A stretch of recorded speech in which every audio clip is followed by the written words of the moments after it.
S'il vous plaît, ça s'est passé dans Godmantica. Godmantica. Mystère et magie, bienvenue dans l'univers de Godmantica. Main de l'ancêtre. Tous les vendredis soirs, Godmantica. Tous les vendredis soirs, 21h, 23h sur Arcadie. Bienvenue dans l'univers de Mandala.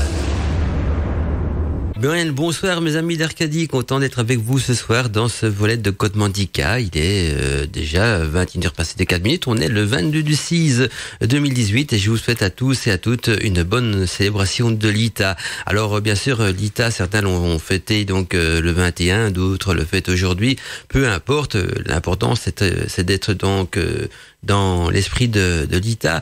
Et d'ailleurs, il y a des auditeurs aussi qui m'ont envoyé beaucoup de messages sur la boîte mail, comme Virginie qui vient de nous envoyer un message en disant « Joyeux d'ITA, Arcadiens et Arcadiennes ». Merci à toi, donc Virginie. Et c'est l'occasion aussi d'ailleurs de vous rappeler que nous avons créé sur Radio Arcadie un trombinoscope qui est un album photo où les auditeurs peuvent se mettre en scène et se présenter. Et donc, je compte sur vous. Peut-être pour nous envoyer donc sur la boîte mail de Radio Arcadie quelques jolies photos de vous dans vos célébrations de l'ITA. Alors l'important pour que la photo soit publiée donc dans le trombinoscope, c'est qu'on vous voit dessus. Donc si vous faites une photo de vos célébrations de l'ITA, de votre hôtel ou quoi que ce soit, bien arrangez-vous d'être devant, d'être en premier plan sur la photo en faisant un selfie ou un truc de ce genre. Donc voilà, toutes les photos donc envoyées avec les auditeurs dessus, peu importe dans quelles conditions, que ce soit en méditation en pleine nature, en plein célébration de sabbat ou bien en train d'écouter Radio Arcadie ou quoi que ce soit, eh bien vos photos seront bien sûr donc affichées dans le trombinoscope des auditeurs d'Arcadie. Je trouvais ça très sympa avec l'équipe d'Arcadie. On s'est dit tiens, on va créer un album photo des auditeurs. Comme vous êtes nombreux à nous envoyer des photos de vos célébrations, eh bien on s'est dit on va vous créer votre album photo pour créer une communauté visuelle, on va dire voilà au niveau de la radio. Et donc la seule condition pour être diffusé dans l'album, c'est qu'on vous voit sur la photo et dès que vous êtes apparent sur la photo, peu importe le décor, soit la nature, votre hôtel ou quoi que ce soit, eh bien votre photo sera bien sûr affichée dans le trombinoscope de Radio Arcadie. Alors j'ai d'autres messages qui me viennent également donc des auditeurs. Il y a Gazelle qui me fait un petit coucou aussi. Elle me dit bonjour, de retour après quelques semaines donc d'absence. Je vous retrouve ici avec grand plaisir, nous dit-elle, en transplantant donc mes fleurs sous une chaleur torride au Québec. Je vous laisserai donc à nouveau charmer donc par la douce voix de Mandala et la douce mélodie des oiseaux et des arbres près de ma maison. Donc voilà, merci d'être là. Merci pour cette nouvelle belle émission que la déesse et le grand Dieu donc soit généreux avec vous, c'est mon vœu. Voilà donc de la part de Gazelle. Alors parfois j'ai du mal à vous lire parce que mon écran est très petit, je vous ai déjà expliqué, donc on est dans la pénombre, j'ai même ma petite bougie, ma petite baguette d'encens sur le côté, c'est l'ambiance de Godmantica, mais il faut que je m'habitue. Pourtant j'ai mes lunettes de lecture, je vous le cache pas, mais voilà, l'écran n'est pas très très grand et donc parfois c'est un peu plus compliqué, mais je m'en sors toujours. Le Mandala, il a plus d'un tour dans son sac. Et donc le thème de l'émission d'aujourd'hui, ça sera la langue des oiseaux. Alors c'est vrai que c'est un thème qui peut poser beaucoup de questions, peut-être même prêter à confusion. Qu'est-ce qu'on entend donc par la langue des oiseaux? Eh bien, la langue des oiseaux est une sorte de codage, je dirais un codage ésotérique et même un codage initiatique. Vous allez voir que beaucoup de livres, de grimoires anciens utilisent donc la langue des oiseaux pour communiquer des grands secrets et même au niveau donc de l'architecture, dans les cathédrales, dans les peintures, dans beaucoup de domaines. Donc ce langage est utilisé et peut donc cacher certaines choses. Ça va être le but de l'émission d'aujourd'hui, essayer de vous faire comprendre comment décrypter justement les grimoires écrits avec des termes correspondant donc à cette langue des oiseaux et surtout donc comment les décrypter pour mieux appréhender et peut-être pour mieux aussi pénétrer donc dans la substance même des grimoires. Alors il y a Vivran qui me fait un petit coucou aussi, qui me dit bonne fête et bonne célébration de l'ITA, que le Dieu et la déesse vous gardent, que la riche nature vous embrasse et que ceux que vous aimez également. Donc voilà, bise à tous et à toutes, bonne écoute Vivran. Merci à toi donc Vivran et merci à tous les auditeurs qui m'ont envoyé des petits messages de l'ITA. Donc en tout cas pour aujourd'hui, pour ceux qui célèbrent l'ITA aujourd'hui, et je crois que hier aussi il faisait bon, le temps est magnifique pour aller célébrer ça en pleine nature. Moi je le fais plutôt à la maison et dans mon atelier de magie, et donc hier j'en ai profité parce que je me suis dit aujourd'hui je serai dans Godmantica, donc si j'ai envie de faire un petit peu de cérémonie et me plonger donc dans la magie de l'ITA, j'ai pris donc la date du calendrier qui était le 21, mais vous en faites pas, le 22 et même tous les week-ends vous êtes encore bien sûr dans les célébrations de l'ITA. Alors Alors donc, je vais peut-être commencer par aborder le thème sur une question très simpliste qui signifie et qui va dans le sens de qu'est-ce que c'est que la langue des oiseaux. Alors, comme tout le monde le sait, donc les sorcières d'autrefois inscrivaient donc dans leur grimoire des ingrédients qui semblaient, pour une personne non initiée à la sorcellerie, en tout cas datant, eh bien des plus farfelus. N'avez-vous vous-même d'ailleurs, quand vous étiez enfant, pas composé des recettes avec des recettes de magie ou des recettes de sorcellerie avec des ingrédients tels que des ailes de chauve-souris, de la bave de crapaud, etc. Et donc il s'agissait en fait bien sûr simplement pour la sorcière de crypter son grimoire afin que personne, à part elle seule, donc ne puisse le lire. Et voilà peut-être donc une des explications au sujet donc de la chasse aux sorcières qui pendant donc la période moyenâgeuse et même encore aujourd'hui pour certains d'entre nous, mais la pression est désormais donc d'un autre ordre. Pourquoi? Ferions peut-être nous peur à certaines personnes. Je vous laisse la répondre donc à la question par vous-même. En tout cas, la langue des oiseaux est donc l'étude des sens cachés des mots. Elle le permet donc de saisir, de comprendre le sens profond d'un mot, d'une identité même ou d'une pathologie ou même encore d'un concept. Et personne ne sait exactement d'ailleurs pourquoi elle est appelée d'ailleurs la langue des oiseaux, ni vraiment d'où elle vient. Plusieurs hypothèses ont été avancées, mais aucune n'est vraiment avérée. Certains voyaient en l'oiseau un trait d'union entre le ciel et la terre et pouvaient donc considérer qu'un messager divin venant chanter donc des chansons dont les paroles échappent aux humains pouvait être une sorte de langage secret. D'autres pensaient qu'à l'origine cette langue s'appelait plutôt la langue des oisons.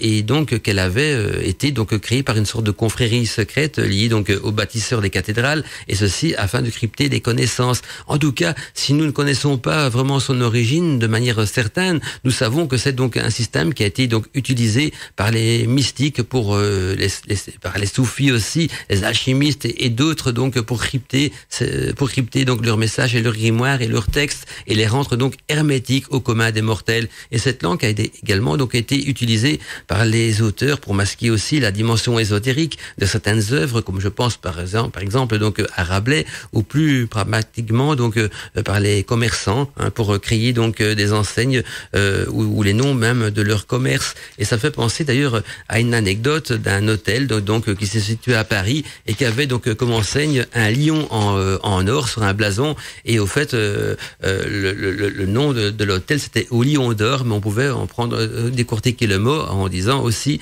au lit on dort, donc dans le sens de dormir. Et donc vous voyez que la langue des oiseaux correspond donc au langage du son qui s'affranchit donc des règles de la grammaire et de l'orthographe, et elle recouvre donc un ensemble de procédés qui permettent d'entendre différemment les sons, les mots, les expressions, afin d'en faire donc émerger le sens secret. Et c'était d'autant une tournure d'esprit ou une disproportion à capter donc qui permet de donner une autre puissance au langage symbolique et peut-être aussi une autre conception, et elle permet aussi de donner du sens aux mots. Et quand j'ai du sens aux mots que nous exprimons bien sûr en écoutant les mots que nous utilisons, et elle sert donc également à découvrir le potentiel contenu dans les prénoms et dans les noms de famille. En tout cas, la langue des oiseaux, vous allez voir que elle nous a servi beaucoup donc dans nos grimoires de magie et de sorcellerie. Et si vous voulez justement appréhender et même décortiquer le côté hermétique des grimoires et de d'autres livres aussi qui ont parfois des sens cachés sans qu'on s'en rende compte, eh bien je pense que l'émission de ce soir va vous aider à aller donc dans ce sens. En tout cas, une belle soirée à tous et à toutes. On est bien sûr sur Arcadie dans Côte-Mantica. Et si vous avez des questions en rapport donc avec le thème de l'émission d'aujourd'hui, qui correspond un petit peu donc au langage secret, au langage crypté que j'appelle justement la langue des oiseaux, eh bien toutes les questions sont les bienvenues. Je vous redonne les adresses mail de la radio. Il y a d'abord contact@radioarcadie.net, donc contact@radioarcadie.net, qui est l'adresse officielle de la radio. Il y a aussi le formulaire de contact du site internet www.radioarcadie.net, sans oublier le petit bouton également de contact sur notre application pour téléphone portable. Tous vos messages donc arrivent en Arcadie, c'est-à-dire que tous vos messages arrivent ici sur mon écran de contrôle, et donc n'hésitez pas à me faire des petits coucous, des petits bonjours, ou aussi donc à poser des questions en relation avec le thème de l'émission. C'est vrai qu'on approche petit à petit des vacances d'été. Je vous rappelle donc en juillet et en août, la radio passe en mode vacances. Donc il n'y aura pas d'émission quotidienne, je veux dire qu'on retrouve tous les week-ends pendant le mois de juillet et pendant le mois d'août. C'est l'occasion quand même de vous rappeler qu'il y aura 2 grandes émissions qui seront quand même lieu le vendredi soir. Ce sont les débats libre antenne. Et donc il y aura une émission débat et libre antenne de prévu donc chaque dernier vendredi du mois. Donc une la dernière semaine du mois de juillet et une également donc la dernière semaine du mois d'août. Mais je vous en dirai beaucoup plus à ce sujet donc demain dans les news d'Arcadie. Alors une autre surprise également pour la période où on sera en mode vacances, c'est que chaque samedi soir, donc de minuit à 2h du matin, donc retenez bien les dates dans votre agenda, c'est tous les samedis soirs de minuit à 2h du matin. Si tout va bien au niveau de la technique, eh bien on va vous rediffuser des inédits donc de l'émission Les Murmures du Chaudron. Donc voilà, il y aura des moments inédits, il y aura des replays, il y aura des rediffusions également, mais surtout des bonus et plein de bonnes choses. Donc chaque samedi soir de minuit à 2h du matin, donc une grande émission en rediffusion ou en découverte pour certains également. Donc de minuit à 2h du matin, et ça sera tout l'été, donc pendant toutes les vacances d'été. Donc plus 2 grands rendez-vous aussi donc pour les émissions débat libre antenne chaque dernier vendredi du mois. Alors je serai sûrement de 23h à 1h du matin si mes souvenirs sont bons. Donc donc pas de 22 à 23, mais donc de 23 à 1h du matin, donc 2 heures, mais beaucoup plus tard. Et donc, en dehors de ça, il y aura plus de Godmantica, plus des news d'Arcadie. Ça reprendra, bien sûr, à la rentrée en septembre. Ne vous en faites pas. On passe en mode vacances parce que on va au soleil, ou puis se reposer. On a plein de boulot à faire aussi. Et donc, comme chaque année, donc la radio passe, je vais pas dire en liturgie, la musique continue. D'ailleurs, on compte sur vous pour nous écouter le plus souvent possible cet été et même pour nous prendre avec vous en vacances, parce que je vous rappelle que c'est l'audimat qui fait vivre notre radio. Et donc, on a toujours peur de l'été, parce qu'on a des paliers d'audimat à respecter pour rester en vie. Donc l'été, c'est la partie qui nous fait craindre en Arcadie, parce que si on chute en été sous les paliers, eh bien, on risque de perdre notre licence de diffusion. Donc n'hésitez pas à nous écouter, prenez-nous avec en vacances. Et il y a déjà une année, d'ailleurs, on avait fait des émissions en été, mais ça n'a pas changé grand-chose parce que les gens partent en vacances et donc on oublie un petit peu la radio. Eh ben, ne faites pas ça. Prenez Arcadie sur votre téléphone portable avec vous, et le soir dans l'hôtel, sur la plage ou en pleine nature, bien écoutez-nous. Donc ça fera de l'audimat et nous, ça nous permettra donc de vivre. Alors, nous avons des messages aussi de Mireille qui me fait bonsoir Mandala. Merci pour ce thème qui j'ai hâte de découvrir. Bonne fête à toi, Dolita, à toi et à tous les auditeurs. Et puis donc elle m'envoie une pièce jointe qu'elle communique donc un article qui fait donc la une du Républicain. Donc je sais pas ce que c'est. Donc c'est le Républicain Lorrain qui a écrit un article le mercredi 20 juin 2018. Donc elle pense que je pourrais peut-être en parler demain dans les news d'Arcadie. Donc je vais jeter un petit coup d'œil pour voir ce que c'est comme article. En tout cas, merci à toi Mireille. Elle nous dit également donc bonne soirée à Radio Arcadie, à toi ainsi qu'à tous les auditeurs, avec tout mon amitié à toi aussi donc Mireille. Alors j'ai beaucoup de messages, mais je vous lis, ça fait toujours plaisir de vous lire. Donc il y a Gazelle qui nous dit donc au sujet du langage crypté ou langage des oiseaux, pour ceux qui sont souvent donc en forêt, ils verront un lien certain donc avec l'importance d'écouter les chants des oiseaux. Et lorsqu'ils cessent de chanter d'un coup, cela laisse donc supposer qu'un danger est proche, comme quand on voit donc un oiseau s'envoler d'un coup en criant de peur. Et donc le véritable chant des oiseaux, nous dit donc Gazelle, est plein d'indications dans la nature, comme l'oiseau que les marins entendaient donc au loin et qui annonçait que la Terre était proche, même hors de vue. Et le lien se fait aussi de lui-même avec donc le cryptage dans l'écriture, symbole donc sans véritable sens pour le non-initié, comme pour celui d'ailleurs qui n'a jamais été en forêt et qui n'entend pas venir donc le danger dans le brusque silence des oiseaux. Merci à toi donc Gazelle. Et puis on a un autre mail qui va dans un autre sens plus ésotérique au niveau donc de la langue des oiseaux. C'est Robert Tarot qui nous dit donc bonsoir Mandala, bonsoir à toute l'équipe et la communauté arcadienne. Alors la langue des oiseaux, nous dit-il, permettait aux mystiques et notamment donc aux alchimistes de rendre leurs écrits hermétiques et donc compréhensibles uniquement par la personne initiée. Prenons le cas, nous dit donc Robert, des alchimistes. Eh bien, l'alchimie est une voie d'élévation spirituelle et initiatique qui se trouve donc être complètement en dehors de la religion chrétienne, comme toute autre religion d'ailleurs, nous dit-il. Et si les inquisiteurs et autres autorités religieuses en avaient conscience, eh bien, les alchimistes auraient donc subi également une chasse aux sorcières comme celle qui a été livrée donc sous la sorcière. Et si ça s'est produit, c'est en raison justement du langage hermétique. Donc si ça s'est pas produit, plutôt nous dit-il, c'est en raison donc du langage hermétique qu'ils utilisaient. C'est une question donc de survie pour les alchimistes et en même temps donc tous les occultismes de l'époque. Et donc quand on est en face à un texte alchimique, par exemple, eh bien on sait qu'il ne faut pas prendre les mots dans leur sens premier, chose qui n'a pas souvent été comprise d'ailleurs, et ce depuis le Moyen-Âge. Et donc c'est pour ça d'ailleurs que certains ont réellement cru qu'ils pouvaient donc changer le plomb en or, et d'autres ont réellement cru qu'une salamandre était insensible au feu, voire l'emblème donc de François Ier, et d'autres encore donc parviendraient donc à créer l'élixir d'immortalité, etc. Donc nous dit Robert. Et donc le fait qu'il y eut donc plus de soi-disant alchimistes condamnés pour charlatanisme que pour hérésie, car bien sûr il fallait donc interpréter donc tout cela avec le langage des oiseaux, ce que seuls les vrais alchimistes donc savaient, et donc ils soulignent vrai, donc dans la phrase vrai alchimique, pour montrer vraiment le sens également des mots, parce que c'est vrai que des alchimistes, il y avait des souffleurs à l'époque, c'était on va dire des chercheurs d'or, et puis en même temps des expérimentateurs donc d'expériences parfois pas très nettes, et qui ça se terminait souvent mal. Les souffleurs souvent ça se terminait en explosion, ou alors ruinés, ou même intoxiqués donc par les émanations de tous les produits un petit peu ragoûtants et pas très bon pour la santé, qui faisait brûler. Et puis il y avait donc les vrais philosophes qui eux étudiaient la nature, cherchaient donc une voie spirituelle d'élévation, et cherchaient aussi peut-être à connaître l'origine de l'homme, et surtout qu'est-ce que l'homme réellement. Et donc voilà, ça c'est mon interprétation personnelle, bien sûr, c'est une petite rajoute à ce que Robert nous a écrit. Et donc il nous dit, Robert, pour en revenir donc à son message, que le langage des oiseaux est par exemple donc indispensable encore aujourd'hui pour ceux qui pratiquent donc la divination avec le tarot de Marseille. Justement, petite anecdote, on en parlera, je pense, si on a le temps aujourd'hui, donc du tarot de Marseille aussi. Et donc, puisse la bénédiction des dieux se répandre sous les Arcadiens. Merci à toi, donc Robert Tarot, pour ce mail très intéressant d'ailleurs.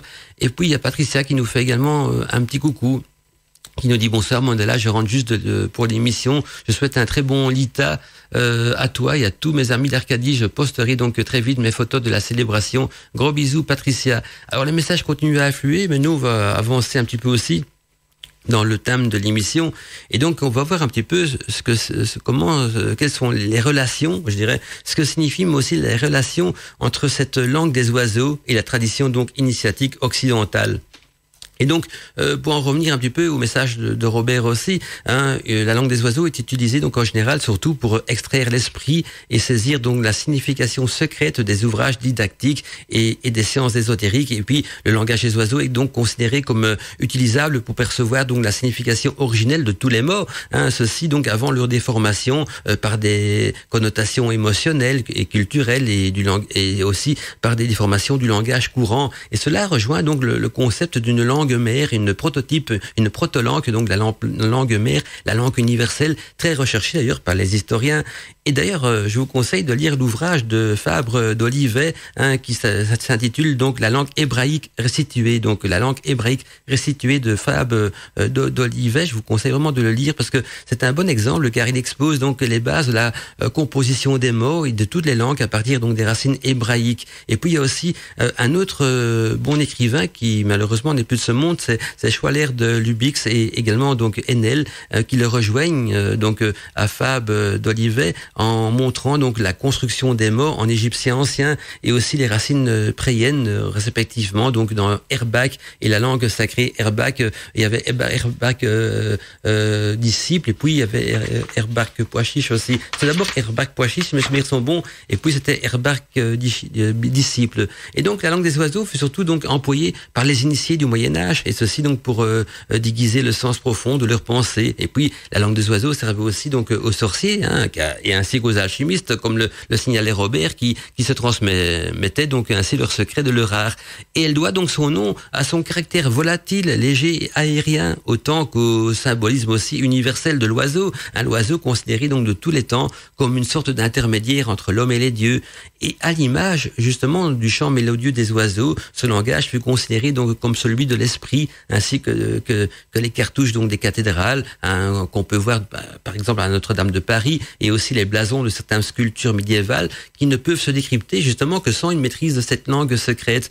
Et d'ailleurs, je pense que la plus grande bibliothèque en France qui reprend donc ce langage symbolique des oiseaux, que je vous conseille de visiter pour ceux qui l'ont pas encore fait, c'est Notre-Dame de Paris, où chaque sculpture, chaque statue, chaque symbole signifie donc tout un langage à plusieurs dimensions. D'abord, il y a le côté ésotérique, le côté initiatique, alchimique, et également donc le côté métaphysique. Et ça vaut la peine donc d'aller jeter un petit coup d'œil donc sur cette architecture, sur ce symbolisme qui est un véritable livre ouvert. Et si je peux vous conseiller aussi un bouquin qui va vous aider peut-être à mieux décrypter le langage symbolique des cathédrales, c'est justement Le mystère des cathédrales de Fulcanelli, qui va justement très en profondeur dans le sens secret initiatique des mots et des symboles. Et donc je vous conseille vraiment de le lire, donc Le mystère des cathédrales de Fulcanelli, avant donc de visiter l'architecture et surtout l'art qui est représenté, donc l'art symbolique, l'art initiatique de la cathédrale donc de Notre-Dame de Paris, qui pour nos amis européens se situe à Paris en France. Moi je sais bien que c'est à Paris, mais je sais je vois qu'on nous écoute donc dans les quatre coins de l'Europe, donc c'est bien de spécifier aussi que voilà, si vous avez rien de prévu pour les vacances, je vous conseille vraiment d'aller vous balader donc jusque là. Alors j'en reviens, j'avais mis quelques post-it ici donc avec des livres à vous conseiller, mais je vois que je me suis un petit peu emmêlé les pinceaux parce qu'il y a des post-it qui manquent, mais c'est pas grave, hein, j'ai une bonne mémoire et donc ça va me revenir petit à petit donc au fur et à mesure que je vais avancer un petit peu dans tout ce que je vais vous partager. Et donc à l'image donc on a vu que à l'image du grand chant mélodieux des oiseaux, donc ce langage fut considéré comme celui de l'esprit, ainsi que des cartouches donc des cathédrales. Et puis on y trouve ça aussi donc dans des blasons, dans des sculptures médiévales, hein, et même dans des peintures très anciennes, hein, je pense aux peintures qui faisaient partie donc de toute l'Éthiopie des rois de France, hein, avec des calligraphies, des lévriers, je vous en dis pas plus, des damiers, hein. On verra tout à l'heure dans l'émission ce que tout cela signifie si on a le temps. En tout cas, seul celui qui connaît donc la langue des oiseaux pourra donc comprendre mes livres. Et comme le chien, tu caresseras l'os pour en extraire et en trouver donc la moelle substantique essentielle. C'est ce que nous disait donc Rabelais dans un de ses ouvrages de Pantagruel, donc Pantagruel à la page 4. Donc vous voyez que même Rabelais écrivait donc ses ouvrages avec des parties codées en langage des oiseaux. Et encore donc appelée la langue des dieux, la langue des anges par Dante, la langue verte par Fulcanelli, ou la dive bouteille par Rabelais, ou le gai savoir ou gai science de la langue des oiseaux fut donc employé par les troubadours et utilisé aussi par des auteurs comme François Villon, Rabelais ou Cyrano de Bergerac. Et quand je parle de Cyrano de Bergerac, je parle pas de la pièce de théâtre ou du film relatant la caricature de sa vie, mais je parle donc des ouvrages, parce que Cyrano de Bergerac est un personnage qui a vraiment écrit des ouvrages, écrits également en langue des oiseaux, tout comme François Rabelais. Et donc, pour masquer cette dimension ésotérique de leur œuvre, elle a été codée donc en langage des oiseaux. Et si mes souvenirs sont bons, je crois que c'est l'épître du soleil, ou l'empire plutôt, du soleil et de la lune, donc de Cyrano de Bergerac, qui est écrit en langue des oiseaux. Et donc, c'est propre à chaque pays, hein. Elle fut donc aussi utilisée par des écrivains étrangers, tels que Michel Cervantes dans Don Quichotte. Don Quichotte de la Manche, c'est aussi tout un livre symbolique et initiatique écrit en langue des oiseaux, ou alors aussi beaucoup plus connu encore de Jonathan Swift, hein, c'est-à-dire les aventures de Gulliver. Gulliver qui est encore un personnage fabuleux, tantôt géant, tantôt miniature, hein, et donc avec tout un symbolisme bien sûr écrit en langue des oiseaux, donc dans ces aventures de Gulliver. Et donc ce langage ésotérique permet également donc d'appréhender le sens profond des contes de Charles Perrault par exemple, ou d'entendre différemment donc les péripéties aussi des personnages tels que Till Spiegel, Peter Pan ou Robin des Bois. En tout cas, nous, ce qui nous intéresse surtout donc dans le langage des oiseaux, c'est le côté magie et sorcellerie, parce qu'on est quand même en Arcadie, donc on est quand même entre sorciers et sorcières, et donc on va rentrer donc dans le niveau ésotérique et magique surtout donc de la langue des oiseaux, et peut-être par après donc en fin d'émission, on va aussi essayer donc de décrypter le tarot à travers elle. Alors nous, on va poursuivre donc nos anecdotes et nos langages tortueux des oiseaux, mais en attendant, donc je tiens à vous rappeler qu'on est bien sûr dans Godmantica. Tous les vendredis soirs, Godmantica. Tous les vendredis soirs, 21h, 23h sur Arcadie. Et n'hésitez pas à m'envoyer donc des messages sur la boîte mail de Radio Arcadie, c'est contact@radioarcadie.net si vous avez des questions à me poser par rapport au thème de l'émission.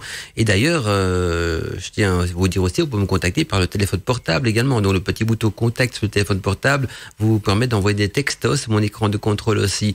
Alors il y a encore Robert qui m'envoie un petit message, tiens, il vient de s'afficher sur mon écran de contrôle juste à cet instant. Il nous dit: bonsoir Mandala, connaissez-vous donc la série de films de Patrick Burenstinas, je prononce bien, Burenstinas, donc le voyage alchimique, cette étape donc en partant de la grande place de Bruxelles jusqu'à Saint-Jacques-de-Compostelle, en passant donc par le Mont Saint-Michel, Chartres également, le Paris de Nicolas Flamel et Notre-Dame, et puis il y a aussi Rocamadour et Compostelle. Alors je connais pas, non, pas du tout donc cette série de films. Par contre, je sais qu'il y a donc le départ même donc du pèlerinage vers Saint-Jean-de-Compostelle se fait donc pour les gens de Belgique à partir de la grande place de Bruxelles, parce que il y a des symboles qui sont indiqués comme la Merelle d'ailleurs sur le petit Manneken-Pis. Alors Manneken-Pis, c'est quoi? Vous savez, quand vous allez à Bruxelles, par exemple, je parle aux auditeurs en entier, si vous allez à Bruxelles, si vous allez voir le petit bonhomme qui fait pipi, il s'appelle donc le Manneken-Pis, un tout petit bonhomme noir, donc de couleur noire, qui fait pipi dans une Merelle.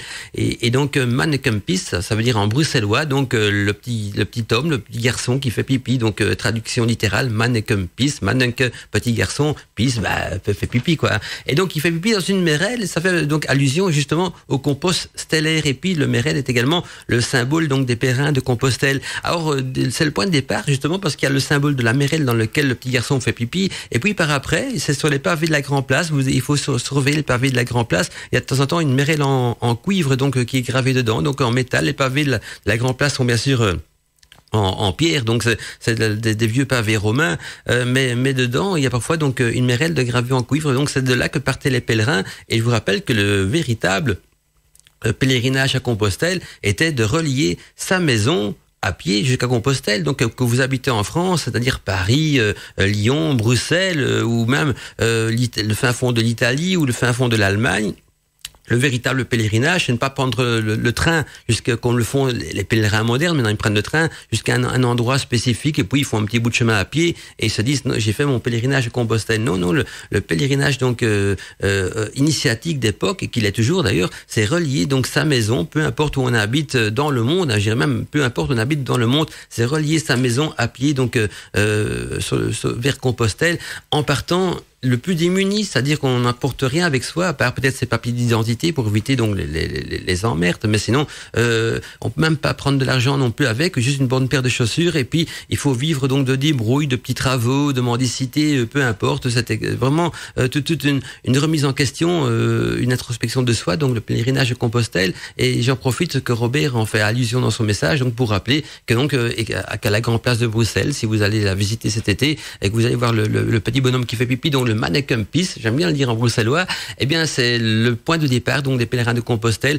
et c'est en même temps un symbole alchimique parce que on voit donc la matière noire qui fait pipi, qui éjecte le mercure dans la Merelle qui est le coquillage dans le réceptacle dans lequel il fait pipi. Il y a aussi à Bruxelles une Janneken-Pis, c'est une dame, une petite fille qui fait pipi. Là il faut la chercher, je vous dis pas où c'est, à vous de la chercher, mais il existe également donc la version féminine du Manneken-Pis. Pour ceux qui cherchent bien, ils la trouveront, c'est très symbolique aussi. Alors ce sont des symboles très anciens, ça date de l'époque où Bruxelles avait une forteresse, parce que il y a quelques siècles, Bruxelles c'était donc une cité avec toute une forteresse autour. Il y avait des portes donc pour entrer. Il existe quelques portes encore visibles de cette forteresse, comme la porte de Halle, la porte de Bruxelles aussi, la porte d'Anderlecht également, si mes souvenirs sont bons. Et donc voilà, c'était donc une cité médiévale entourée d'une forteresse, avec bien sûr la Grand Place qui est aussi donc de Bruxelles, remplie de symboles ésotériques. Il y avait une époque d'ailleurs où je faisais le guide donc du symbole même alchimique de la Grand Place. Et donc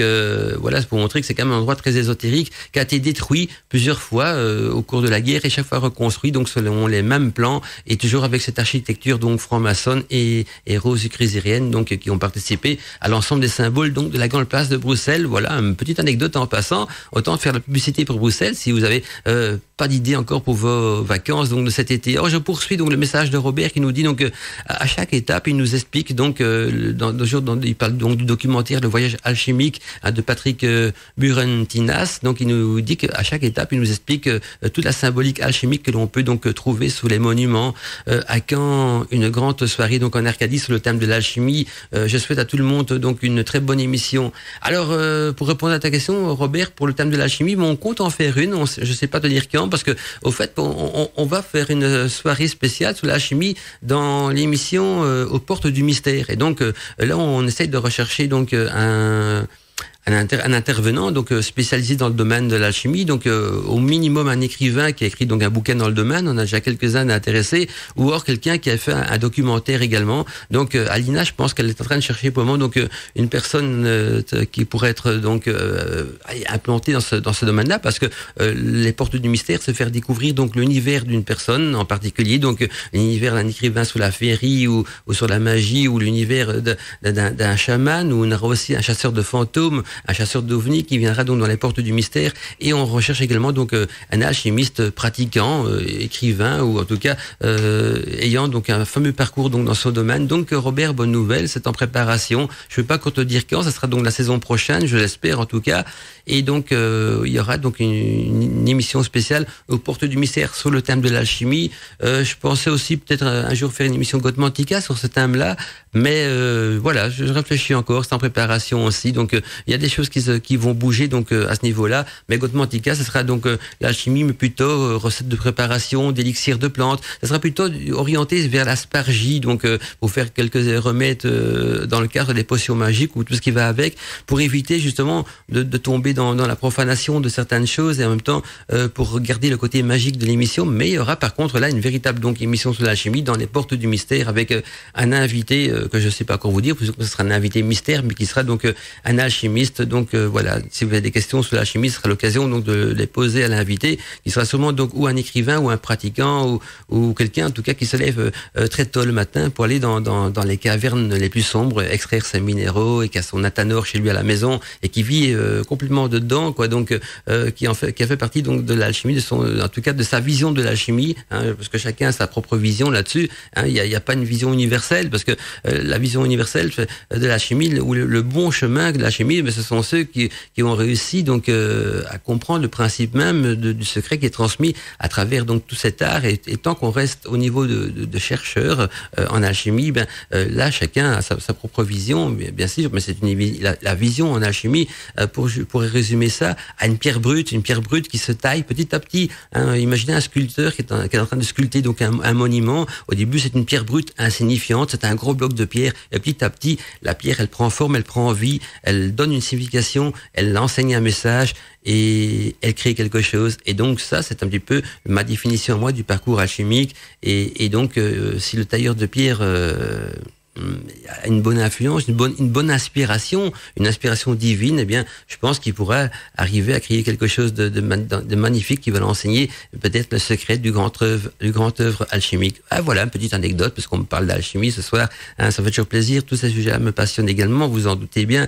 Hein, qu'est-ce qui ne me passionne pas, moi, dans la vie, hein, quand on est dans l'ésotérisme, dans le mystère, et dans le mystère de l'homme, en tout cas, le pourquoi de l'homme, et qu'est-ce que l'homme, en tout cas, et surtout, quel est le but de la vie, du monde, et comment améliorer tout cela, et y a-t-il quelque chose de plus important que notre vie animale, que notre vie sur Terre? Et quand on rentre dans cette métaphysique-là, je pense qu'on commence déjà à se poser les bonnes questions, et on est déjà sur le chemin donc de la sagesse. Alors, nous, on en revient à nos grimoires, à nos chaudrons, parce qu'on est comme des sorciers, des sorcières, et donc voici quelques exemples de plantes cryptées, hein, dans les grimoires, parce que vous savez que les grimoires, elles sont remplies d'anecdotes.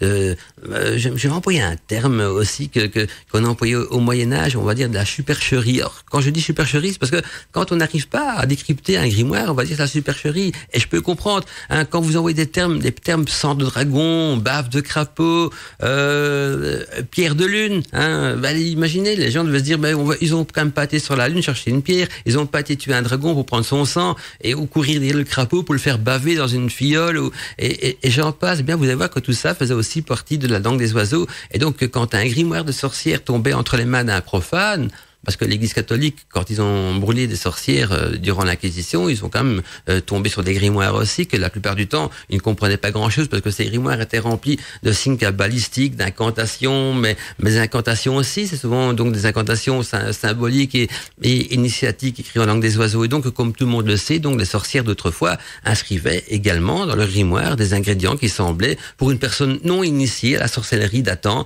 des plus farfelus. Hein. Et donc, quand on emploie des termes comme aile de chauve-souris, bave de crapaud et tout ce qui va avec, eh bien, vous allez voir que tout ça a une autre signification qu'on pourrait le penser. Il s'agissait en fait donc tout simplement pour la sorcière de crypter son grimoire afin que personne par la suite donc ne puisse le lire, parce que n'oubliez pas qu'il y a en magie la loi du triple choc en retour. Ça veut dire que tout ce que l'on fait de bien dans la vie et surtout dans la magie vous sera rendu 3 fois en retour. Or le bien tant mieux.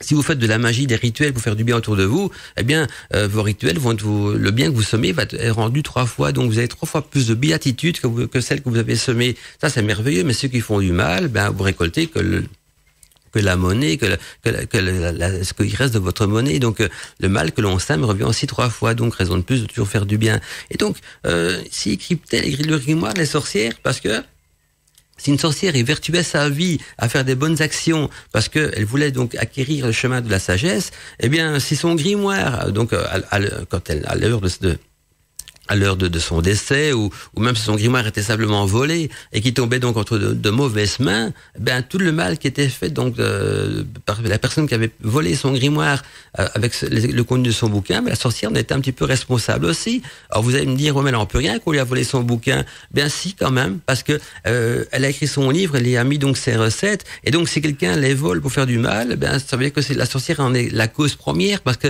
si elle n'aurait pas écrit ses recettes donc dans son livre, ou seule les aurait écrites de manière cryptée, eh bien, la personne qui aurait volé son grimoire n'aurait rien su en faire, parce que si c'est crypté, il n'aurait rien compris, donc il n'aurait pas su faire du mal, et si elle n'aurait rien écrit, il n'aurait rien eu à voler aussi. Donc le fait que c'est la loi du chaos, mais c'est très complexe, mais le fait d'avoir mis ses secrets dans un grimoire et d'avoir permis à quelqu'un d'autre qui tombait qui s'appropriait ce grimoire, de pouvoir utiliser ses rituels pour faire du mal, eh bien, elle en était un petit peu responsable. Donc le choc en retour pour aller remonter jusqu'à elle. Par contre, évidemment, si c'est pour faire du bien, il y a pas de risque. Mais enfin, quand on vole un grimoire, en général, vous vous en doutez bien, que c'est pas pour faire du bien.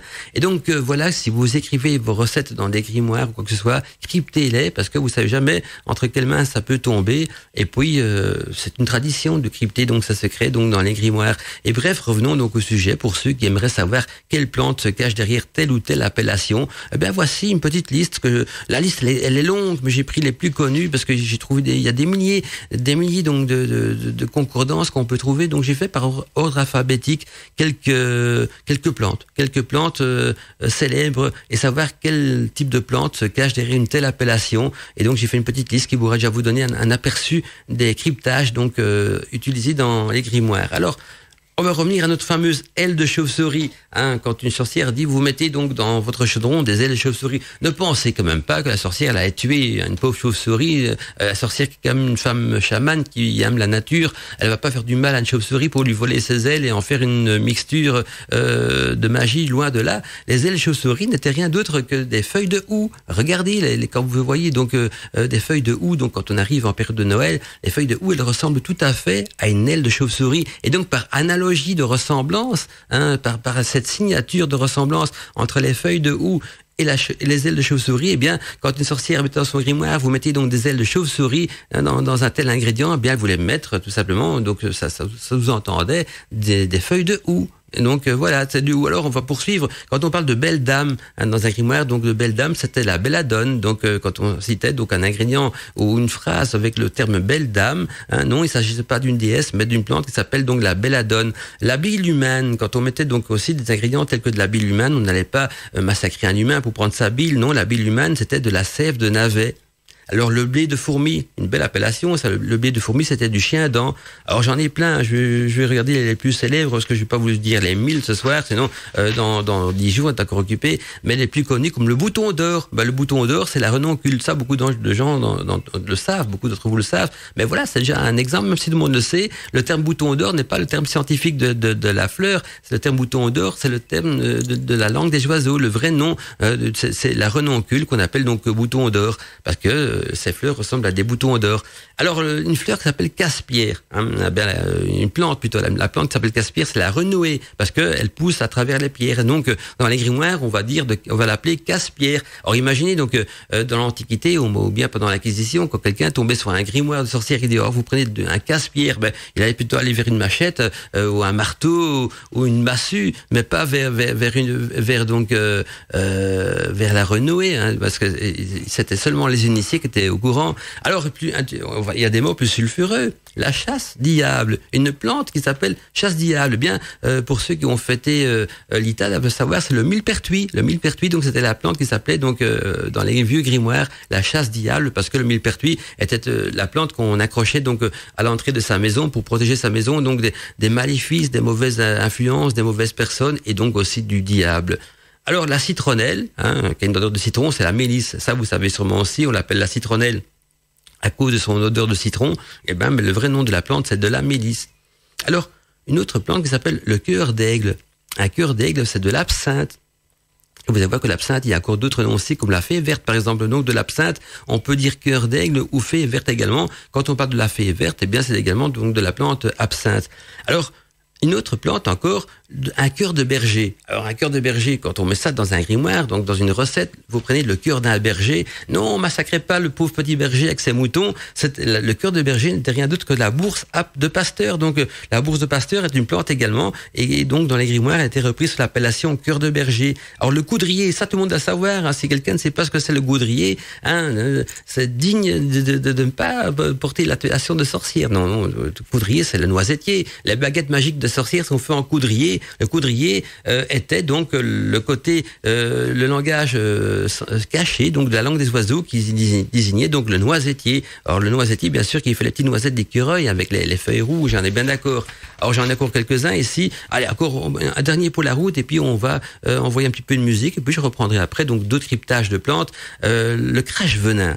Une plante qui s'appelle le crache-venin. Eh bien, ce n'était rien d'autre que du bryome. Donc le bryome, donc qui est une racine, une plante qui pousse donc dans les clôtures des champs, et qu'on emploie la racine pour faire donc des copies de mandragore. Alors j'ai encore une autre avant d'envoyer la musique aussi, et puis je vois qu'il y a des messages qui viennent, donc je vais quand même lire vos messages aussi avant d'envoyer la musique. La crinière de lion. Alors la crinière de lion, rassurez-vous, il faut pas aller couper les poils de la crinière d'un lion, et si vous faites ça, je vous souhaite bonne chance. Non, de la crinière de lion, c'était de l'oignon des marais. Donc vous voyez que dans les grimoires aussi, on emploie la langue des oiseaux, surtout pour crypter donc les plantes et les ingrédients en magie. Et les exemples que je vous donne, j'en ai des milliers à pouvoir vous donner si ça vous intéresse.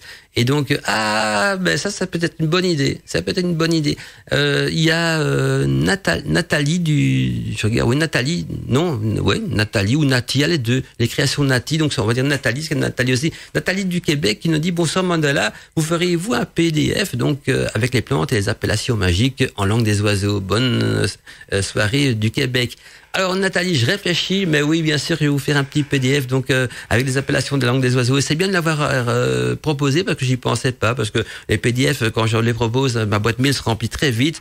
Et donc, allez, comme ça, dernière émission, Godmantica, donc de la saison, parce que vendredi prochain, donc c'est une émission aux portes du mystère avec Guillaume comme intervenant et invité. Donc, pour la dernière émission aux portes du mystère, je vais bien faire l'exception de vous offrir donc un PDF pour tous ceux qui nous écoutent. Donc, si vous écoutez l'enregistrement, n'écrivez pas, c'est trop tard. C'est pour tous ceux qui nous écoutent en live, c'est pour vous récompenser du live, surtout donc en cette période-ci, période des examens, et puis on approche des vacances aussi. Eh bien, tous ceux qui m'envoient ce soir, pendant les 2 heures d'émission, un petit PDF avec la petite phrase Mandala, s'il te plaît, gentil Mandala, peux-tu m'offrir le PDF avec les plantes et le langage des oiseaux? Bien sûr, je vous offrirai ça. Allez, ok. Ah bien non, on va faire mieux. Attention, un troc, c'est du troc.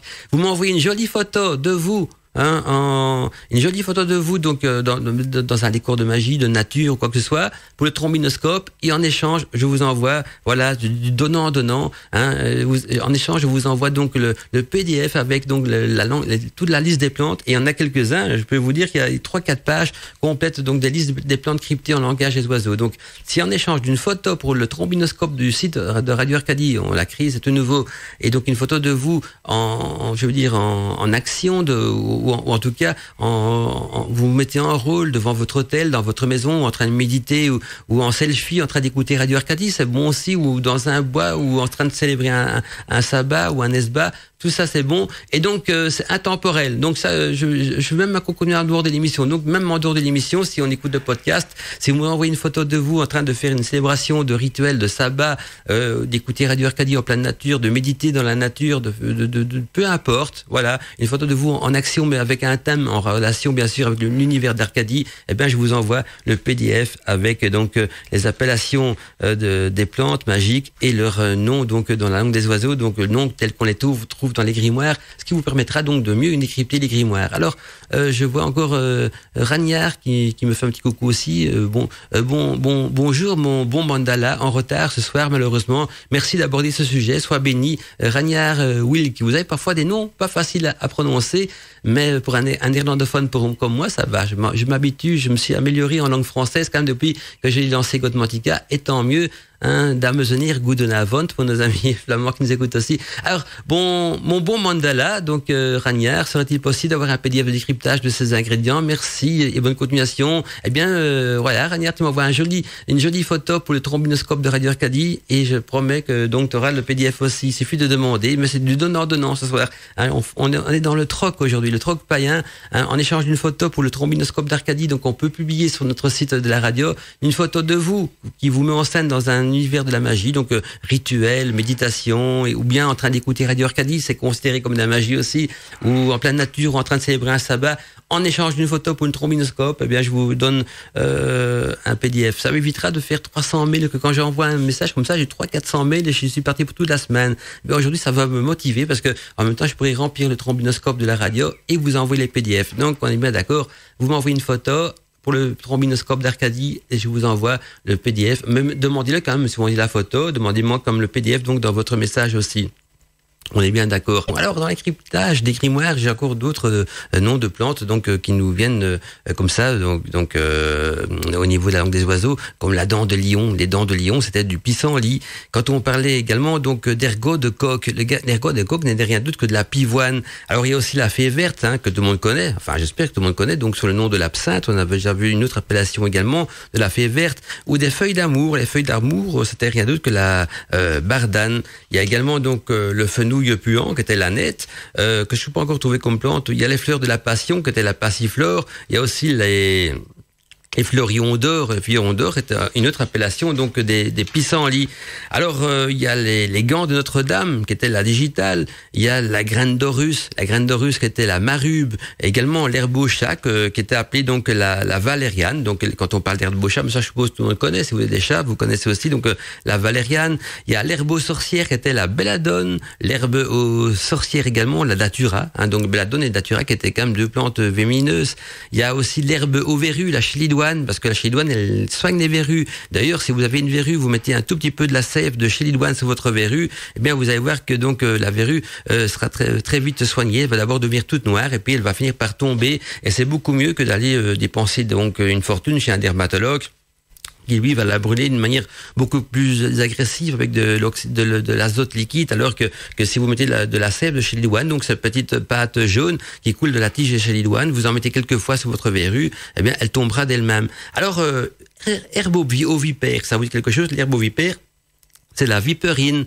Alors l'herbe de la Saint-Jean, c'est du millepertuis également. Donc à cause d'une appellation de l'herbe de la Saint-Jean, c'est le millepertuis. Il y a la laitue des chiens, qui est le chien dent.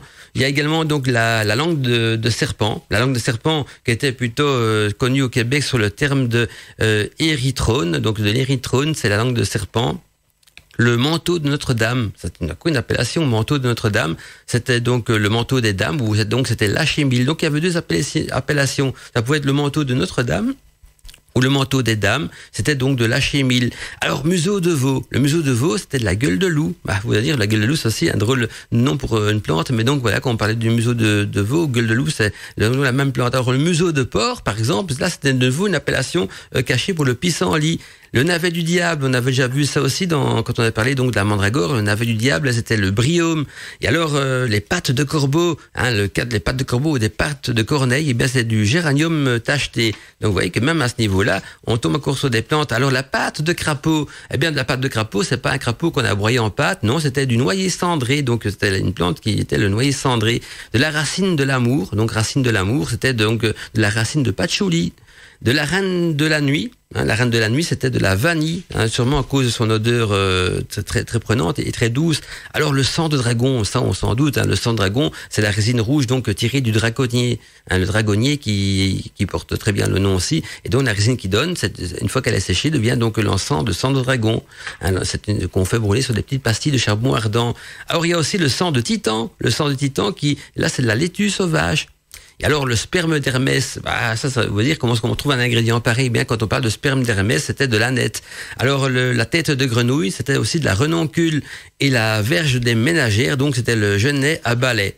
Alors encore une ou deux pour la route, voilà. Et puis on va parler après d'un autre manuscrit. Mais la violette de sorcier, c'était la petite pervenche, et les yeux de chat, c'était la chicorée sauvage. Donc vous voyez que il y a des appellations, il y en a plein, et donc ce sont des grimoires de sorcières chamanes qui cryptaient donc souvent leur connaissance dans des écrits, camouflés donc sous le terme également de langue des oiseaux, que le profane avait parfois du mal à décrypter. Alors justement, il y a Robert qui pose une question, qui nous dit: Mandala, j'aimerais connaître votre avis sur ce qui suit. Donc je suis un petit peu en désaccord avec vous quand vous avez dit donc que les grimoires de sorcières, les grimoires médiévaux qui nous sont parvenus étaient donc des ouvrages d'érudits, que c'était donc pas le cas des sorcières de village, qu'elles ne savaient ni lire ni écrire en général. C'était des accoucheuses qui connaissaient donc la médecine des plantes, qu'elles avaient donc appris de la transmission orale ou de façon empirique.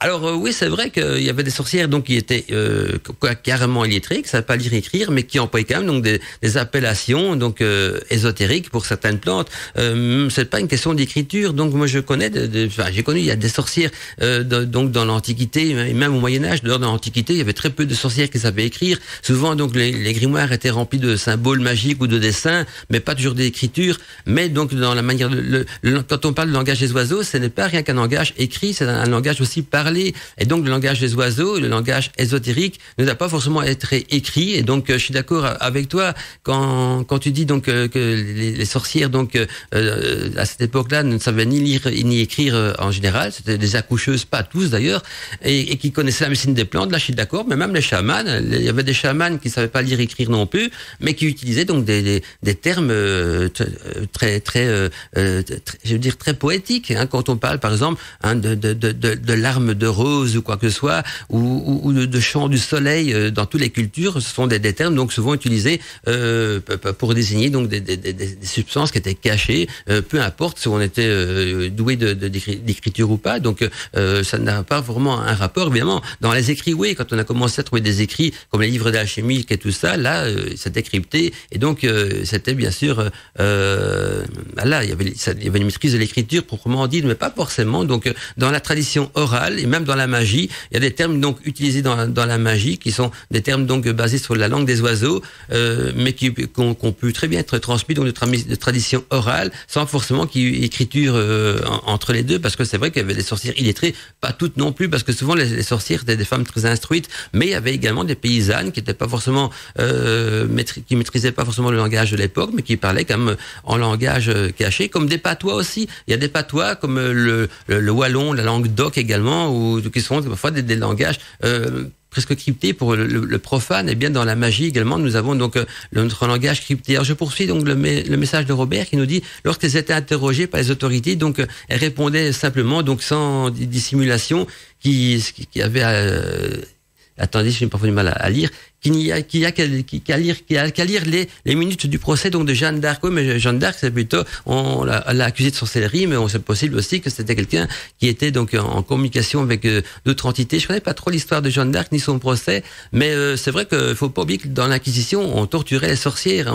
Un exemple de l'Inquisition, ce qu'on leur faisait subir aux sorcières, c'est d'abord on les écartelait, et puis on les piquait avec des clous, avec des épingles pour trouver la marque du diable. On les faisait boire de l'eau, on les pesait à côté d'une Bible aussi. C'est la sorcière des plus lourds que la Bible, c'était le poids du péché. Elle était torturée pour qu'elle donnait les noms des personnes avec qui elle avait fait les sabbats. Alors sous la torture, il y avait deux possibilités: où la sorcière elle craquait dans la douleur, ou alors elle disait des mensonges pour que la douleur s'arrête. Souvent on est prêt à dire n'importe quoi, même à quoi à notre époque, quand on torture des gens, souvent ils disent n'importe quoi, parce que les gens ont envie d'entendre, mais il y a parfois des condamnés qu'on torture qui ne savent absolument rien, mais qui vont inventer quelque chose pour avoir la paix. Et donc les gens sont prêts à dire n'importe quoi, donc sur la torture. Et là, je vous conseille à tous, et toi aussi, Robert, de lire Le Marteau du Diable. Le Marteau du Diable est un livre qui a été écrit justement par le clergé lors de l'Inquisition, qui expliquait un petit peu comment torturer d'abord les sorcières. Il y avait donc tout un cours pour torturer les sorcières, pour leur faire avouer plein de choses. Et il y avait également,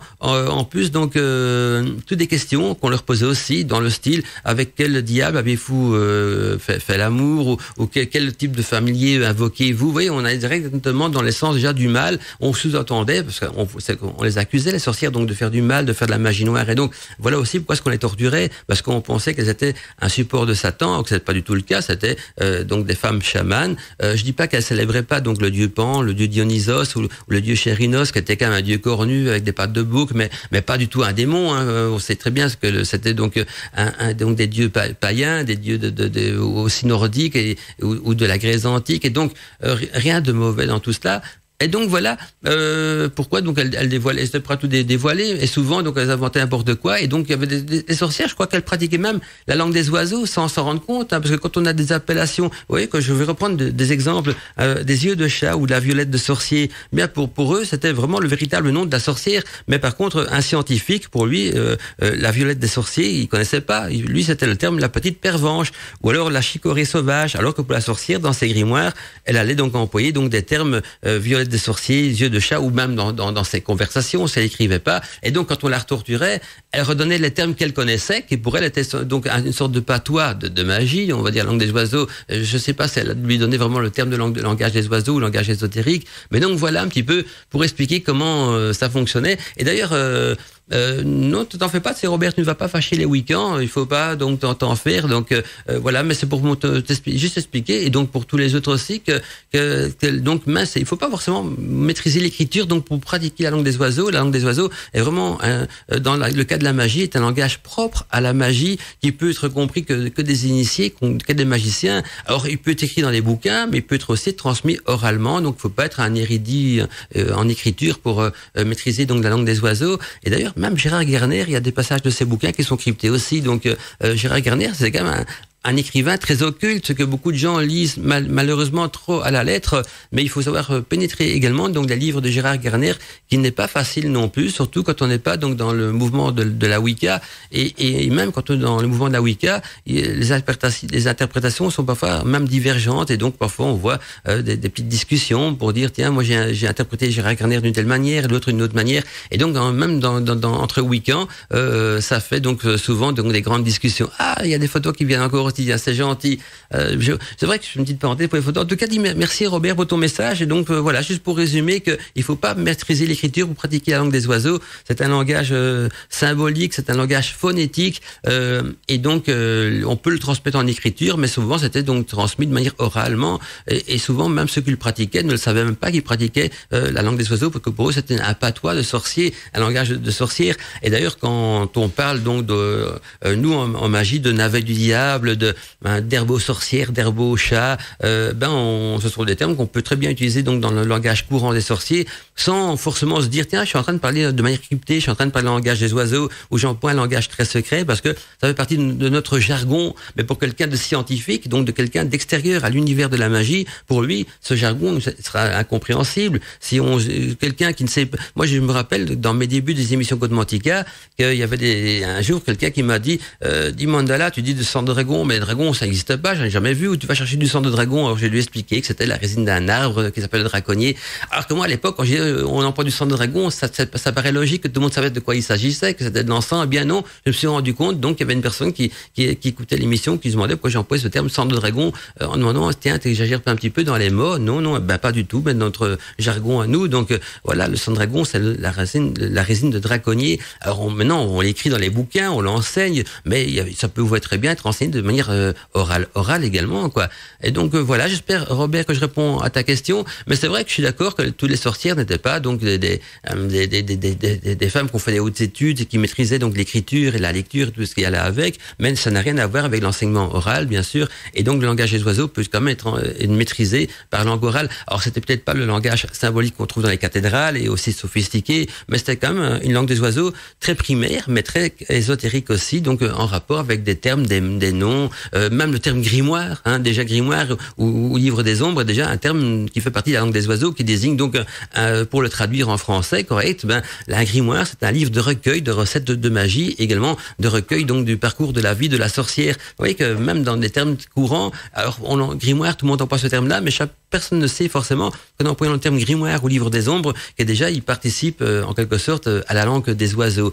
Alors je remercie pour ceux qui m'envoient des photos. Donc Mandala, gentil Mandala, pourrais-tu m'envoyer le PDF sur le langage crypté des chants des oiseaux? Voici une photo de moi, ma petite Morgane, dans mon atelier de sorcière. Merci pour vos photos. Alors Steph Donat m'a envoyé une belle photo aussi. Par contre, Steph Donat, ta photo est trop petite. Si tu pourrais m'envoyer une version plus grande pour le trombinoscope, ce serait merveilleux. Alors j'ai reçu des photos aussi donc de gentil Mandala. Vous prenez quand même à la lettre. Quand je dis gentil Mandala, c'est de manière, c'est ironique. Vous le faites vraiment, mais c'est tant mieux. Ça vous me faites rire quand je dis ça. Donc gentil Mandala. Je joue un petit peu de manière ironique là-dessus. Vous le mettez, mais ça fait plaisir quand même. Donc voilà, j'ai reçu donc des photos. Je regarde un petit peu. Je profite en étant en direct. Donc je regarde les photos. C'est mon petit côté curieux. Donc voilà. Donc il y a des hommes, il y a des femmes qui m'ont envoyé donc Ragnard. Will qui m'a envoyé des photos aussi. Donc tous ceux qui m'ont envoyé une photo, vous aurez bien sûr donc le PDF sur la langue des oiseaux, parce que ça fait partie du troc d'aujourd'hui. Vous savez que le troc, ça peut aussi être considéré déjà comme un mot argotique. Vous voyez que des mots bizarres, on en trouve un petit peu dans beaucoup de domaines, et parfois même dans notre conversation de tous les jours.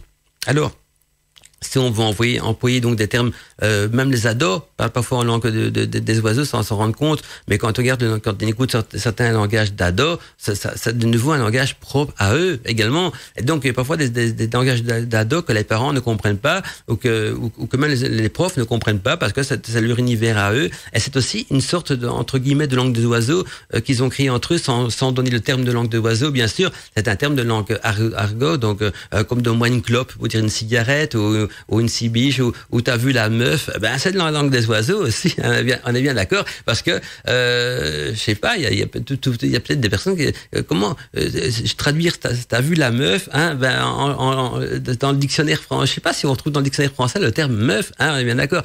Je plaisante bien sûr, mais voilà. Je regarde les photos comme on voit, c'est génial. Donc Nathalie aussi qui m'envoie des photos, donc pour recevoir le PDF. Je crois que le trombinoscope, grâce à ce soir, il va se remplir. Donc je relance l'appel. Si vous voulez donc le PDF avec l'appellation des plantes, il y en a un bon paquet. Elles sont mises par ordre alphabétique. Les appellations des plantes des sorcières et leur convergence en langage des oiseaux. Donc quand vous trouverez dans un grimoire violette des sorciers, yeux des chats, j'en ai quelques-uns, je vous donne quelques noms. Sensitive, sperme d'Hermès, tête de grenouille, tabac indien, la sabine rouge, sabot de Vénus, sang doigt, sang de chatte, chant d'Arès, sang de nez même. Le sang de nez, c'est le millefeuille, si vous voulez savoir ce que c'est. Donc voilà, il y a quand même des termes incroyables. Même moi, en lisant ça, vous allez voir, c'est l'œil du Christ. C'est de la souche, œil de cheval, voilà, oui. Si vous voulez savoir donc toutes ces appellations qu'on trouve dans les grimoires et pouvoir les décrypter, eh bien, envoyez-moi donc un petit message, demandez-moi donc de vous envoyer le PDF, et on va rester dans le protocole, Mandala, gentil Mandala, et surtout donc n'oubliez pas de m'envoyer une photo de vous pour le trombinoscope d'Arcadie, donc une photo de vous, on vous voit en action, on vous voit en train de pratiquer un rituel, une méditation, ou en train d'écouter Radio Arcadie, ou dans la nature, ou participer à un sabbat ou à une cérémonie ou quoi que ce soit. Et donc en grand format, je fais un petit coucou à Steph de Nat, la photo est géniale, mais c'est trop petit pour le trombinoscope, donc il faut quand même une photo en grand format que je peux publier dedans. Et bien voilà, vous m'envoyez tout ça et ça fait grand plaisir. Je vois qu'on me rappelle à l'ordre pour les publicités, ma petite doubiote me clignote pour dire Mandala, les pubs, eh bien on passe les pubs et puis par après on poursuit. Donc j'ai encore beaucoup de choses à partager avec vous et je suis en train de me rendre compte qu'on n'aura peut-être pas le temps de tout voir. Alors, je vais devoir sauter quelques post-it. On va voir, je vais réfléchir à ça. Alors, vous êtes beaucoup à me poser la question. Je reçois des messages sur la boîte à dédicaces, sur la page Facebook, où on me demande où envoyer les photos donc pour recevoir le PDF. Alors, si vous voulez donc envoyer votre photo pour le trombinoscope, mais attention, la photo doit répondre à des critères spécifiques, c'est-à-dire que on doit vous voir dessus et donc dans un contexte de magie. Donc, ça peut être en pleine nature, en train de pratiquer un rituel devant un hôtel, en train de célébrer un sabbat ou en train d'écouter Radio Arcadie avec votre casque sur la tête. Voilà, il faut vous mettre en en action. Il faut vous mettre donc, comment expliquer ça, en rôle. Il faut vous mettre en rôle donc dans un contexte en relation bien sûr avec la magie, l'ésotérisme, le mystère, peu importe. Ou alors ça peut être aussi une photo de vous dans un marché médiéval, un marché païen, un marché féerique. Vous voyez, partout il y a de la magie, c'est bon. Vraiment qu'on vous voit dessus. Et donc la photo sera dans le trombinoscope et vous envoyez ça donc à contact@radioarcadie.net. Donc on retient contact, on écrit contact et puis on met @radioarcadie.net. Et si vous avez l'application sur votre téléphone portable pour Radio Arcadie, là c'est facile. Hein. Il y a le message, il y a le petit bouton send, enfin pour envoyer des messages. On écrit son message, on met une pièce jointe, une photo ou voilà et vous l'envoyez. Donc avec les téléphones portables, c'est très simple. Vous envoyez l'application, le petit bouton donc pour envoyer les messages avec lesquels on sait mettre des pièces jointes. Et si c'est par mail, donc via une boîte mail traditionnelle, eh bien vous la mettez en pièce jointe votre photo et vous envoyez ça donc à contact@radioarcadie.net. Donc contact@radioarcadie.net. Donc voilà, comme ça, si vous n'avez pas le temps de noter, vous m'écrivez, je vous redonnerai l'adresse, bien sûr, après l'émission.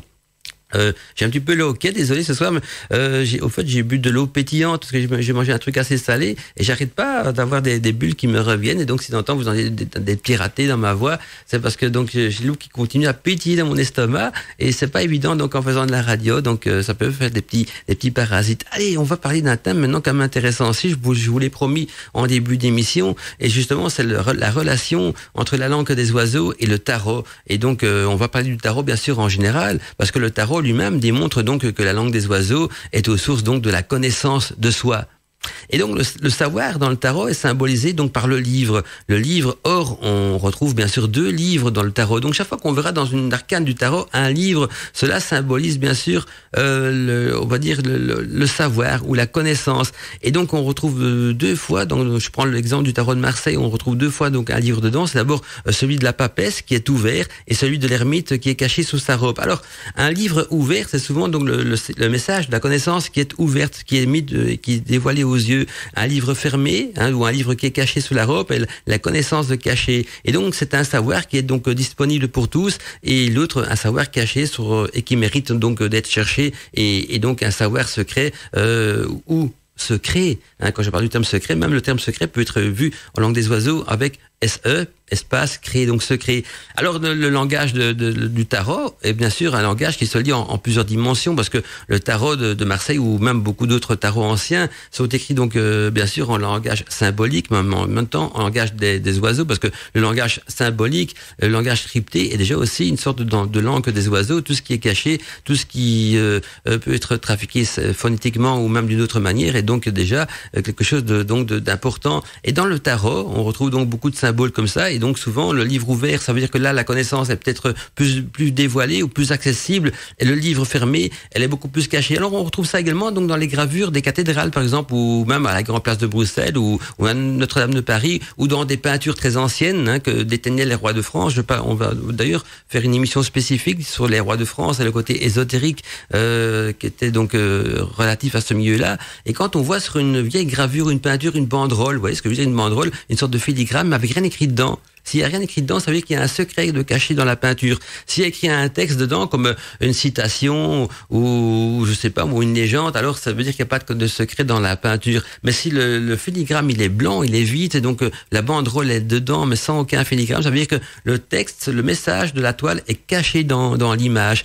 Alors aussi, au niveau des toiles alchimiques, c'était facile à voir parce que quand il y avait une toile qui avait des symboles alchimiques, on voyait souvent deux chiens qui étaient donc de la race des lévriers. Et dans lévrier, il y a le terme en langue des oiseaux, l'œuvre y est. Donc lévrier, mais quand on déforme un petit peu ça d'une manière phonétique, on arrive à l'œuvrier, ça veut dire que l'œuvre y est cachée. Vous voyez qu'on retrouve ça, et bien dans le tarot également, donc de Marseille, on retrouve également donc ce savoir caché, là-bas est symbolisé donc par les 2 livres, le livre de la papesse qui est ouvert et celui de l'ermite donc qui est caché sous sa robe. Et donc le savoir peut se prononcer aussi au niveau de la langue des oiseaux en 3 parties. Le savoir, c'est S-A-voir, donc est avoir, vous voyez, donc le savoir se transforme et devient est avoir ou c'est avoir, à regarder ou à vérifier. Il faut donc savoir que le livre de la papesse contient 17 lignes qui renvoient donc à l'étoile, qui est l'arcane numéro 17, et que ce soit donc l'arcane, et là on peut se poser la question, que voit-on ? que voit-on? Eh bien, que voit-on sur la carte numéro 17? Un oiseau. On voit un oiseau sur son arbre, un oiseau sur son arbre qui est perché au bord d'une source. L'oiseau perché au bord d'une source symbolise également peut-être un rossignol ou un autre oiseau qui signifie et qui siffle donc toute une histoire en langage des oiseaux. Et donc ne serait-ce pas le jardin d'Éden dans lequel se trouve justement l'arbre de la connaissance? L'oiseau de la connaissance de l'oiseau ou la connaissance, donc CO-naissance. Donc une connaissance, c'est naître avec, ou bien plus simplement, la langue des oiseaux est une source de connaissance. Et donc vous voyez que même le tarot en est plein en le survolant, donc en quelques mots, et même déjà le mot tarot. Si le mot tarot, vous le lisez à l'envers, ça fait Torah. Torah qui signifie également donc un livre des enseignements secrets, comme la Torah dans la tradition juive, mais le terme Torah déjà est un enseignement secret. Et donc le tarot, en plus d'être une mancie, d'être un jeu de cartes pour dicter l'avenir, est également donc un livre écrit donc en langage des oiseaux. Alors j'ai quand même une petite histoire à vous raconter donc au niveau du tarot, parce que c'est important de savoir son origine. Alors le tarot le plus ancien que l'on connaît, en tout cas sous forme de papier, le tarot de Marseille. Mais le tarot de Marseille c'est le plus ancien, mais c'est pas le tarot originel. Alors le tarot originel était au départ le livre de Thoth. Le livre de Thoth, je parle du véritable livre de Thoth et pas de ces manuscrits apocryphes qu'on retrouve un petit peu à gauche et à droite et qui sont aussi mis sous l'appellation du livre de Thoth.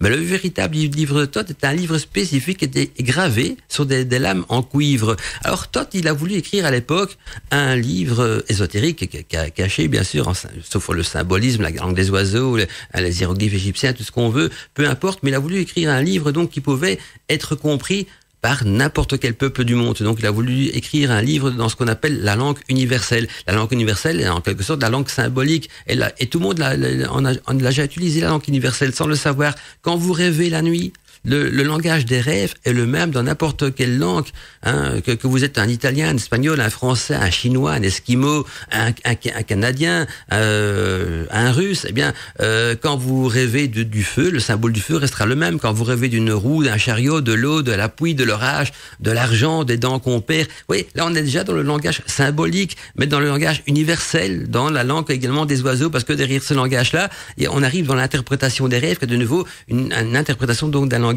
crypté.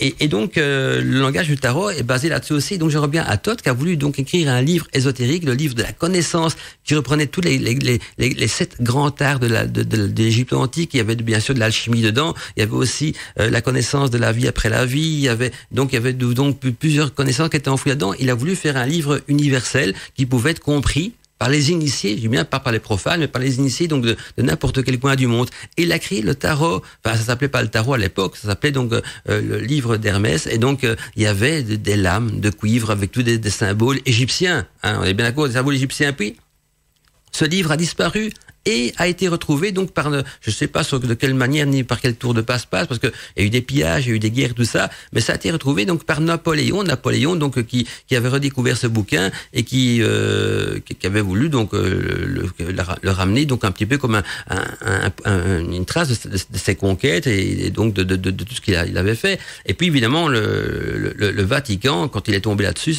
pour eux c'est un livre apocryphe, c'est un livre avec d'une autre religion, avec des symboles égyptiens, des symboles antiques. Et vous savez que même s'il y avait plus trop d'inquisition, il y avait toujours cette crainte donc d'autres religions, quoi que ce soit. Avec ce livre a complètement disparu, mais ils en ont fait une copie sur papier. Et donc je crois que c'est Grimaud ou quoi que ce soit qui avait publié donc le premier tarot. Et donc pour que le tarot passe mieux, ils ont remplacé donc les symboles égyptiens par des symboles chrétiens. Donc là où il y avait Isis et Osiris, c'est venu le pape et la papesse. Et donc le pape et la papesse passaient très bien donc au niveau de l'Église et au niveau de l'Inquisition et tout ça. Par contre, une papesse, on est bien d'accord, on en a vu une que sur le tarot. Dans l'histoire du Vatican, il n'y a jamais eu de papesse, en tout cas, à ce que je sais, ou alors elle était bien cachée sur le manteau et se fait passer pour un homme. Mais je ne pense pas.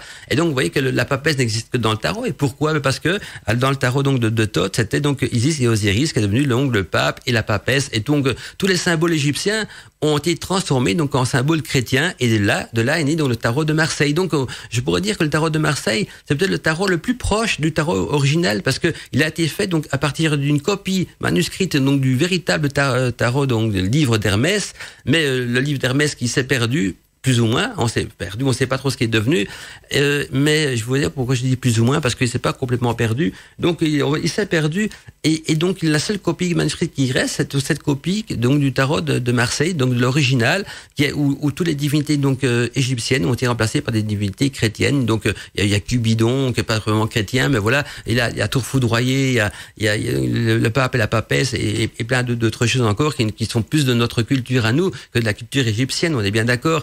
Et donc là, ça a passé, donc comme un jeu de cartes, le tarot a pu garder son existence et donc est devenu le tarot de Marseille, qui a été le tout premier tarot d'ailleurs édité. Et puis par après, il y a eu plein d'autres copies par des occultismes. Il y a eu beaucoup de magiciens, de mages, et même maintenant encore à notre époque, des gens qui reprennent donc le symbolique du tarot de Marseille, mais qui refont donc une autre architecture ou un autre dessin, quoi, beaucoup plus joli, beaucoup plus artistique. Ça ne veut pas dire que le tarot est moins bon. Le symbolisme est resté, donc il y aura toujours une carte de la mort, une carte de la tour foudroyée, une pape et un papesse, ou un homme et une femme, ou donc que ce soit un tarot wiccan, ou un tarot païen, ou un tarot alchimique, ou un tarot, je sais pas, parce qu'il y a avec des anges, quoi que ce soit.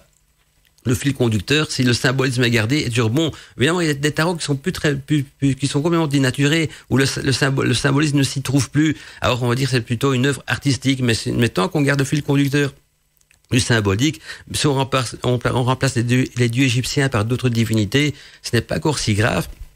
Si on mélange pas trop les symboles, donc on s'en mêle pas trop les pinceaux.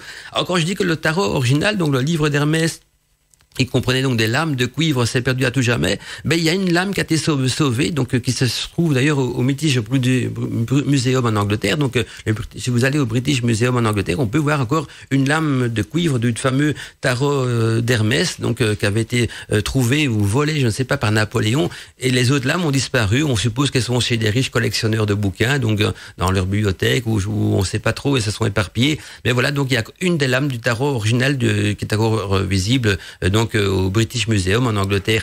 Alors bien sûr, on a ressorti des tarots égyptiens, mais qui n'ont plus rien à voir. Donc les tarots égyptiens qu'on vend maintenant dans le commerce ne sont que des copies du tarot de Marseille, mais retransformées en mode égyptien. Ce n'est pas des copies d'original. La seule copie d'original, le tarot de Marseille, mais le symbolisme du tarot de Marseille n'a plus rien à voir avec le symbolisme original, parce que toutes les divinités et tous les symboles égyptiens ont été remplacés par des symboles plus ou moins chrétien, parce que je dis la papesse, j'ai du doute à croire que c'est un symbole chrétien, parce que j'en ai jamais vu en tout cas dans l'histoire donc du Vatican. Donc voilà une petite anecdote donc au niveau du tarot de Marseille et donc de cette fameuse lame qui est toujours visible donc au British Museum. Alors les photos continuent à arriver, ça fait vraiment plaisir. Et donc promis, vous allez tous recevoir donc le PDF de la langue des oiseaux. Et donc voilà, il y a encore.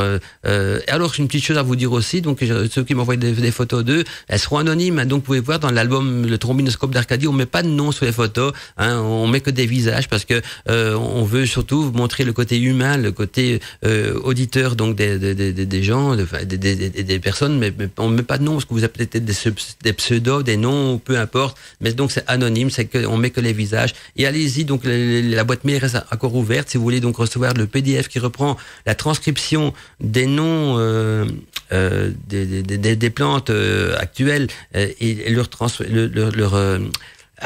comment il faudrait trouver le bon mot, on va dire le rapport, l'étymologie, le phonétique en langue des oiseaux, le rapprochement entre la plante et la langue des oiseaux, bien je vous envoie la liste, et comme ça, quand vous allez lire des vieux grimoires, eh bien vous aurez l'occasion donc de pouvoir mieux décrypter certains passages des grimoires qui sont souvent écrits en langue des oiseaux, hein, même si ça s'appelait pas forcément comme ça dans les milieux de la magie, parce que la langue des oiseaux c'est un terme beaucoup plus moderne et qui est surtout utilisé dans les milieux occultisme et kabbalistique, mais voilà, et alchimique aussi, mais dans la magie c'était déjà le langage des oiseaux. Et donc quand on parle de bave du diable, de sang de dragon, d'ailes de chauve-souris, hein, on est bien d'accord, hein, ou d'œil de loup-garou, hein, ou poil de loup-garou, vous en doutez bien, vous allez voir que ça coïncide à des plantes existantes, même le pupi d'ange, hein, c'est pas un ange qui est pipi dans un pot, c'est une plante également, c'est le sucre d'une plante. Et encore pour terminer, un truc également, en alchimie, quand on dit tiens, il a créé donc une eau parfumée, alors il y a deux assimilations, hein, parfumé, on va penser à une bonne odeur, quelque chose qui sent bon,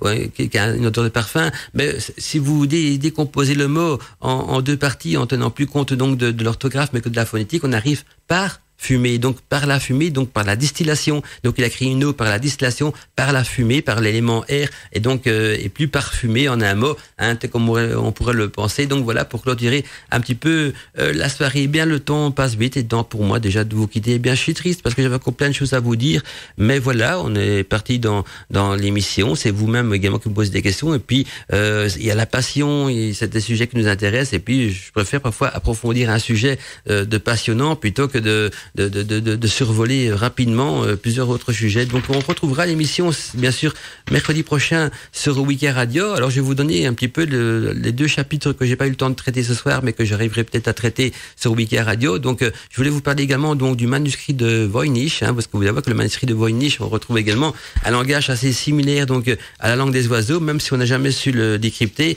Et vous parlez également donc des étranges signes qu'on peut trouver donc gravés sur les pierres un petit peu partout dans la France et même dans l'Europe, hein. Donc il y a des signes magiques qui font également partie donc du langage secret, pas forcément peut-être la langue des oiseaux, mais toujours un langage secret également. Et je voulais parler aussi donc des alphabets magiques. Il y a beaucoup d'alphabets magiques comme l'alphabet tibétain, l'alphabet runique, l'alphabet cryptographique alchimique, et puis il y a les chiffres aussi talismatiques d'Agrippa, et vous offrir un livre également, proposer un livre à lire, mais on n'aura plus le temps aujourd'hui parce que déjà 23h passées de 4 minutes. Donc on va essayer encore d'avancer plus vite, peut-être dans le Godmantica de Week-end Radio ou pas, ça dépend de vos questions, parce que moi mon but c'est pas d'avancer jusqu'au bout, mais pour montrer qu'il y a le sujet peut encore être vaste, et je pourrais faire facilement une émission de 3-4 heures sur le thème, hein, ça serait vraiment intéressant. Mais voilà, on aura l'occasion encore de discuter de plein de choses en Arcadie.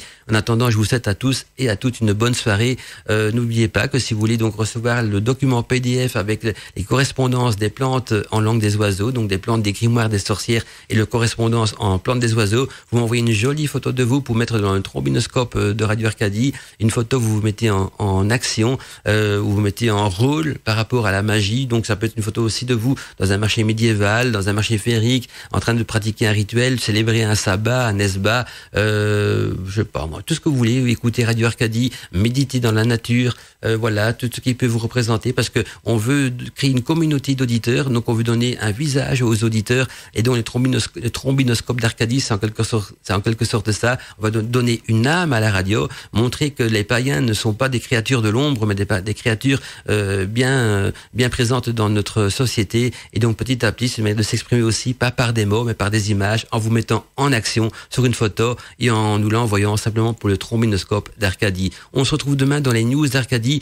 avec beaucoup de choses, comme notre ami Steph Denat qui viendra de vous présenter donc les mystères d'actualité du mystère. On retrouvera peut-être aussi Azalée, si on a le temps, dans le petit jardin magique de la sorcière. Alina de Brocéliande qui va vous organiser un grand jeu concours donc dans les chroniques féeriques d'Alina, et donc plein de bonnes choses aussi. Et quant à moi, j'aurai encore aussi demain donc 2 entrées gratuites pour le festival et le spectacle du sabbat du Deleuzel, donc le sabbat Deleuzel qui aura lieu le 30 juin en Belgique dans le village d'Ellezel, et on essaiera encore de faire gagner donc les 2 dernières places gratuites qui restent encore toujours vacantes, voilà, pour ceux et celles qui auront l'occasion ou la possibilité donc de venir en Belgique donc ce 30 le 29 ou le 30, je crois que c'est le 29 plutôt, le 29 juin, le samedi 29 juin, voilà. Et donc en tout cas on verra ça demain, et l'information elle est reprise sur le site de la radio, donc dans l'agenda de la radio.